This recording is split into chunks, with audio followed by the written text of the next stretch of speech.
Bonjour Manon, Bonjour Camille, tu vas bien? ça va bien, merci et toi? Ça va, merci. Bon, du coup, merci pour cette interview. Bah écoute, merci de m'avoir proposé, c'est super sympa de ta part. Il n'y a pas de souci. Je te laisse te présenter du coup pour les gens qui ne te connaissent pas encore. Ok, ça marche. Bon bah bonjour tout le monde, à toutes les personnes qui regarderont l'interview. Je m'appelle Manon, j'ai 27 ans et je suis originaire du nord de la France, donc Dunkerque plus précisément. Et j'ai vécu presque 2 ans et demi en Australie, à Sydney la plupart du temps. J'ai fait plein de petits boulots là-bas, j'ai été jeune fille au pair, j'ai travaillé dans la restauration, j'ai aidé aussi tous les nouveaux Français qui venaient d'arriver en Australie dans les premières démarches pour trouver un logement, faire un CV, etc. Et là, du coup, je suis de retour en France. Bah, ça fait déjà un an bientôt que je suis de retour. Et j'ai créé du coup mon entreprise qui s'appelle Manostralia. Donc, c'est un mélange entre Manon et Australia. Et donc, ça fait maintenant 8 mois que j'exerce. Et du coup, j'aide les Français qui veulent partir en Australie, tenter l'expérience. Et donc, du coup, ben là, je suis à fond dans le développement de l'agence. Donc, je travaille tous les jours pour essayer de développer ce projet, parce que c'est un projet qui me tient à cœur. Et je sais qu'il y a pas mal de Français, dont toi, qui rêvent d'Australie. Donc, voilà, j'ai vraiment envie de mettre mes compétences et mon expérience au profit de toutes ces personnes qui veulent partir pour vivre une belle aventure. Donc, voilà pour la présentation. D'accord, merci Manon. Pourquoi avoir choisi l'Australie comme destination? Alors, moi, j'ai choisi l'Australie en fait parce que quand j'ai terminé mes études, j'avais fait un BTS en négociation, relations clients et ensuite j'ai fait une licence en gestion des entreprises. Puis après, il était temps pour moi de trouver du boulot. Donc, je cherchais activement et en fait, je me rendais compte qu'on demandait souvent de parler l'anglais si je voulais prétendre à un poste à responsabilité ou du moins avec un plus haut salaire. Et alors, c'est vrai que j'étais pas très mauvaise, pas trop mauvaise en anglais, mais j'étais pas suffisamment bilingue pour les entreprises. Donc, je me disais, allez, il va falloir partir, peut-être vivre une expérience dans un pays anglophone. Donc, j'avais recensé tous les pays anglophones, et puis il y avait le Canada, il y avait l'Angleterre, il y avait les États-Unis, et puis il y avait l'Australie. Et au final, franchement, on va pas se mentir, celui qui fait le plus rêver, c'était l'Australie, quoi. Je regardais les plages, les kangourous, les koalas.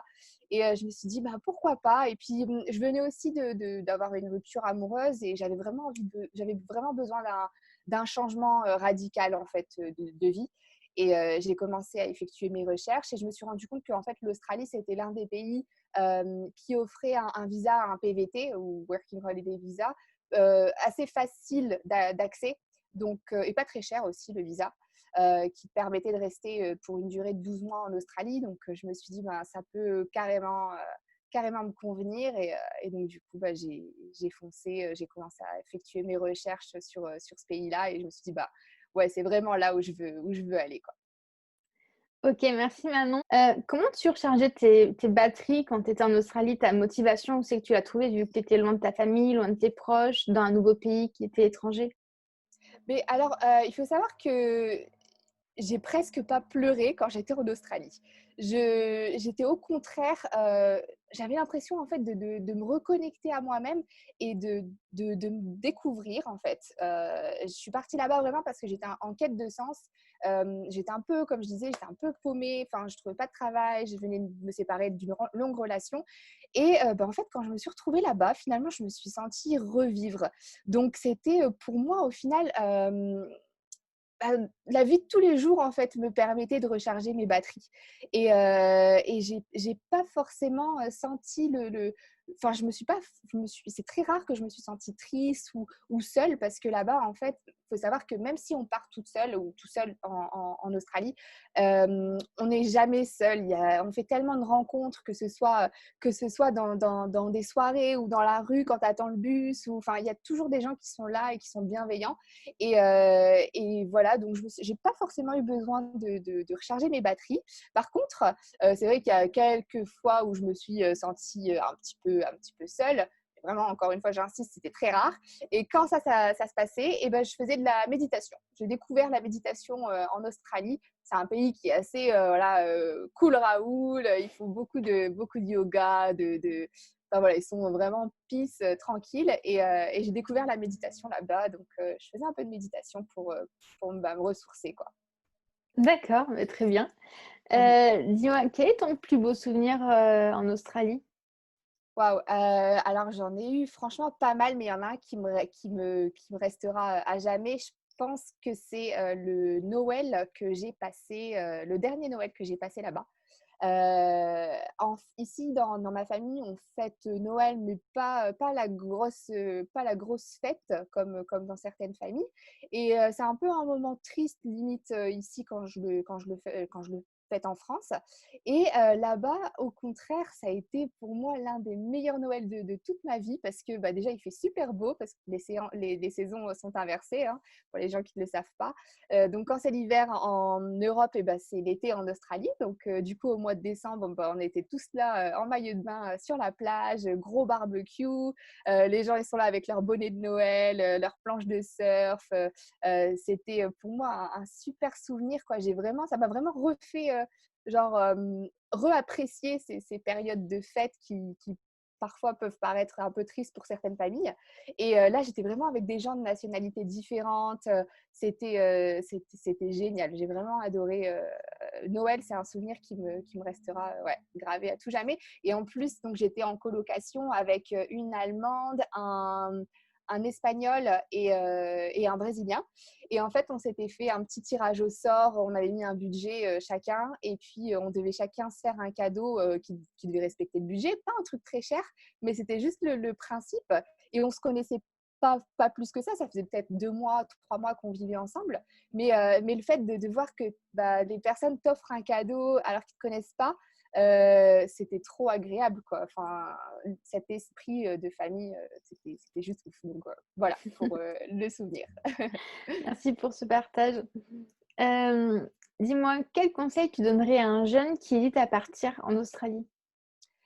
Alors je dirais, ben, de préparer un minimum le voyage parce que, ben, vous savez, hein, c'est à l'autre bout du monde et il faut pas, faire l'erreur de partir et de le regretter et de revenir trop tôt. Donc je dirais de bien préparer son voyage, de connaître les «pièges à éviter» entre guillemets pour, ben, pour les éviter en fait, tout simplement.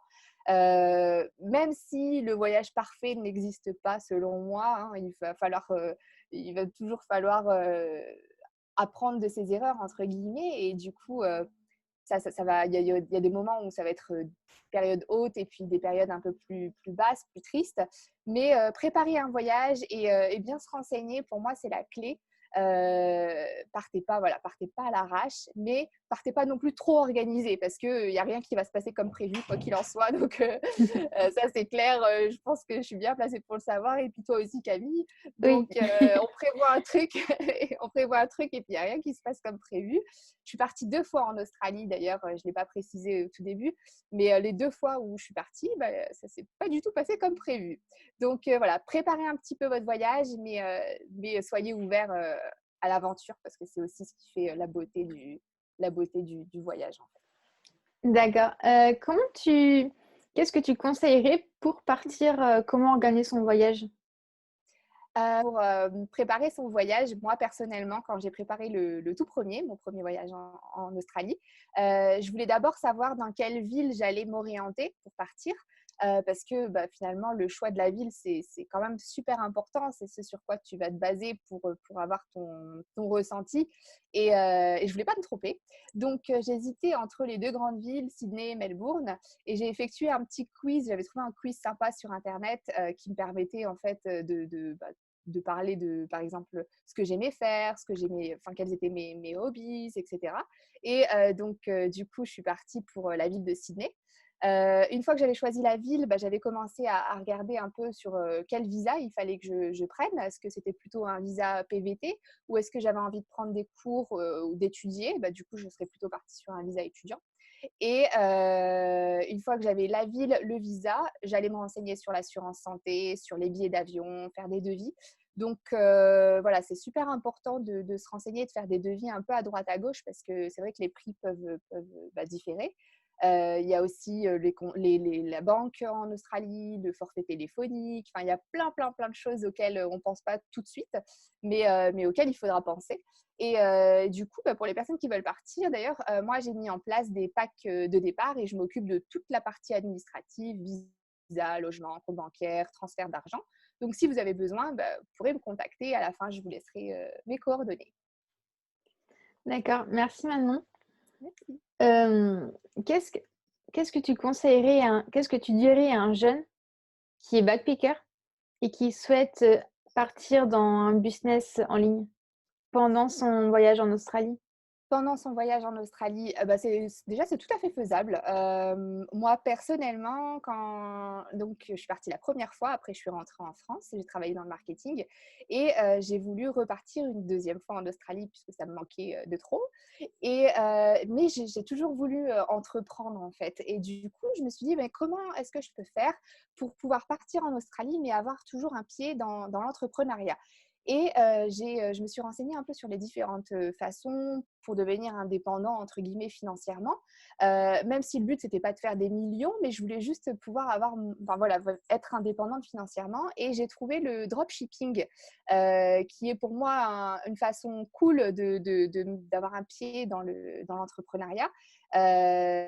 Donc, en gros, pour faire très court, c'est une forme de marketing qui permet de proposer des produits sur son site internet sans avoir de stock. Donc, en gros, le client passe commande sur votre site internet et la commande va directement sur la plateforme de votre fournisseur. Et c'est votre fournisseur qui envoie le produit à votre client. Vous, bien entendu, vous rajoutez une marge sur le produit. Et c'est sur ça que je suis partie. Et c'est peut-être sur ça que je conseillerais aux backpackers de partir éventuellement s'ils veulent tenter l'expérience en Australie ou ailleurs, mais pouvoir avoir un pied dans l'entrepreneuriat, puisque le dropshipping, il n'y a vraiment aucun stock. Donc, ça peut être une technique. D'accord, merci pour ton retour. Dis-moi, on me demande souvent comment tu fais pour te couper des réseaux sociaux, étant donné que tu as un business, mais tu as aussi une vie privée.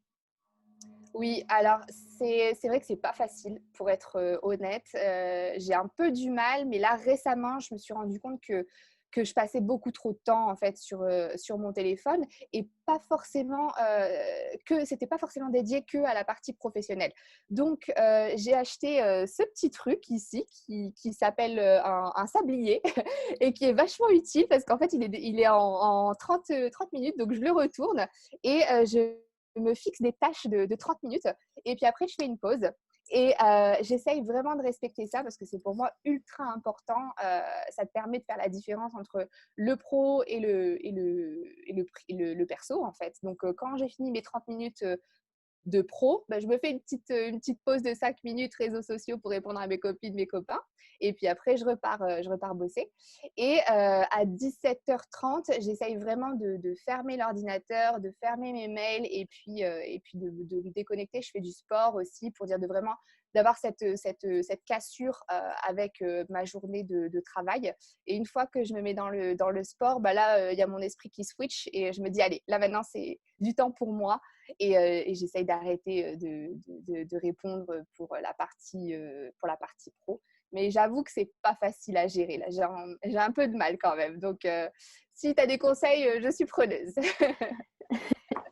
Ça me fait sourire ce que tu dis parce que tu connais la technique Pomodoro? Non, du Mais tout. en fait, c'est exactement ce que tu fais. C'est une technique d'organisation où ça tourne toutes les 25 minutes. Tu travailles pendant D'accord. 25 minutes, tu es focus, tu prends 5 minutes de pause, tu retravailles 25 minutes et tu fle fais 4 fois. Et au bout de 4 fois, tu prends une plus grande pause, etc. Et après, tu refais le tour. Ah tu vois, c'est rigolo. Je le fais sans le savoir. C'est un peu ce que je fais alors. Oui, du coup, c'est pour ça que je me suis dit, bon. Oui, Non, tu veux, je savais pas. ça s'appelle Pomodoro, Pomodoro. Tout Tu simplement regarderas. comme ça. Ok, Ça ça a marche. commencé avec une tomate, tu sais, comme les minuteurs dans la cuisine, et puis après, ça a Ouais. évolué. D'accord. Ah voilà. Merci pour l'info, Camille. Pas de souci. Bon voilà, donc écoute, sauf si tu as des choses à rajouter, dans cette interview? Non, mais à rajouter, pour toutes les personnes qui veulent se lancer dans l'entrepreneuriat, moi, je voudrais juste dire que c'est pour moi, une façon de s'exprimer et une façon de montrer et de se prouver à soi-même de quoi on est capable, et c'est super important. C'est vrai que c'est pas facile de franchir, le pas, mais c'est une super belle aventure. Alors, bien évidemment, j'appelle ça un peu, bumpy road. Ça va être des hauts et des bas, mais c'est ce qui fait la beauté de l'aventure. Et ça en fait, on apprend, bah, comme un voyage en Australie ou ailleurs. Bah, l'entrepreneuriat, c'est un voyage avec ses hauts et ses bas. Et je pense que c'est super important de préparer aussi ben, son business plan, de préparer son voyage entrepreneurial, je dirais. Et voilà, pour moi, je compare l'entrepreneuriat au voyage parce que c'est plus ou moins la même chose. Les deux m'ont apporté énormément sur le plan pro et sur le plan perso, hein, bien entendu. Mais voilà, donc pour toutes les personnes qui regardent cette vidéo et qui veulent entreprendre, foncez, foncez. Et puis, bah, la vie est faite pour être vécue. Donc voilà, vivez-la. Merci Manon pour cette interview. Est-ce que Merci tu peux Camille. nous est-ce que tu peux nous parler de t les réseaux sociaux où tu es, ton site web? Où c'est que les gens Ok. peuvent te contacter? Alors, vous pouvez me contacter. Bon, bah, comme je disais, je suis assez active sur les réseaux sociaux. Donc, vous pouvez me contacter soit sur Facebook, Manon Manostralia, sur Instagram, Manostralia, et sur YouTube aussi. J'ai créé une chaîne YouTube il n'y a pas très longtemps. Donc là, j'essaye de faire des vidéos un peu plus régulièrement. Là, j'ai plus le temps avec le confinement. Donc, c'est cool. Ça me permet de développer tout ça. Manon Manostralia également. Et puis, j'ai mon site internet www.manostralia.com. Voilà. Et j'organise aussi, pour les personnes qui veulent tenter l'aventure en Australie, des réunions d'information. Donc, pour les personnes du Nord, de temps en temps, elles ont lieu en face à face sur l'île. Mais finalement, je me suis rendu compte que Zoom, c'était l'outil révolutionnaire. Donc, du coup, je pense effectuer de plus en plus de réunions d'information gratuites via Zoom pour justement bah, me permettre de toucher un maximum de monde de la France entière ou d'ailleurs. Les Belges qui parlent français, vous êtes les bienvenus aussi. Donc voilà, vous avez de quoi me trouver si vous avez des questions. Merci Manon pour cette interview. Bah, merci beaucoup Camille de m'avoir invitée. Il y a pas de souci.